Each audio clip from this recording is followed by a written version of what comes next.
Bəli, forumda Çin nümayəndə heyəti də iştirak eləyəcək. Çinin Xarici İşlər Nazirliyinin açıqlamasında qeyd olunur ki, Çin Xalq Respublikası sədrinin xüsusi nümayəndəsi qismində Dövlət Şurası sədrinin müavini, Çin Komünist Partiyası Mərkəzi Komitəsinin siyasi bürosunun üzvü Can Guoqin Azərbaycana səfər edəcək və tədbirin liderlər samitində iştirak eləyəcək.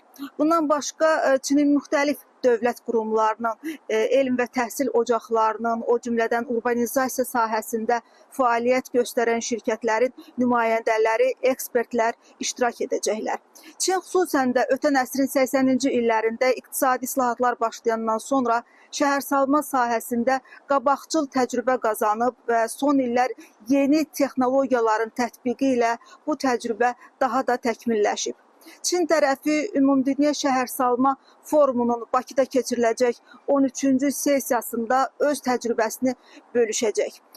Forumla bağlı ünsiyyətdə olduğumuz ekspertlər Bakı sessiyasının əhəmiyyətindən danışdılar. Onlar qeyd etdilər ki, hökumət rəsmilərindən, alimlərdən, o cümlədən ekspertlərdən ibarət nümayəndə heyətlərinin iştirak edəcəyi sessiya insan məskənlərinin gələcək inkişafına dair birgə müzakirələr aparmaq üçün yaxşı platforma hesab oluna bilər.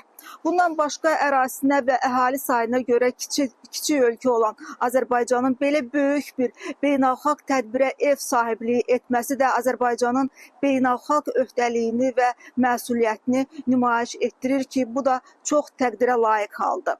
Ekspertlər Çinin rəsmi heyətinin akademik və biznes icmalarının bu konfransda fəal iştirak edəcəyini, Çin ilə Azərbaycan arasında şəhərsalma sahəsində əməkdaşlığı inkişaf etdirmək üçün bu forumdan istifadə edəcəyini də dilə gətirdilər.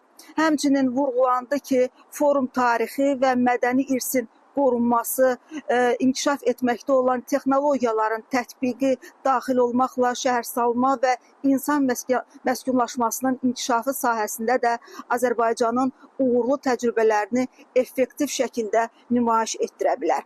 Digər tərəfdən bu forum Azərbaycanın Çində daxil olmaqla dünya ölkələri ilə şəhərsalma və insan məskunlaşmasının tikintisi sahəsində də əməkdaşlığının təşviqinə kömək edə bilər və bəşəriyyət üçün daha da yaxşı gələcək töhfə verə bilər.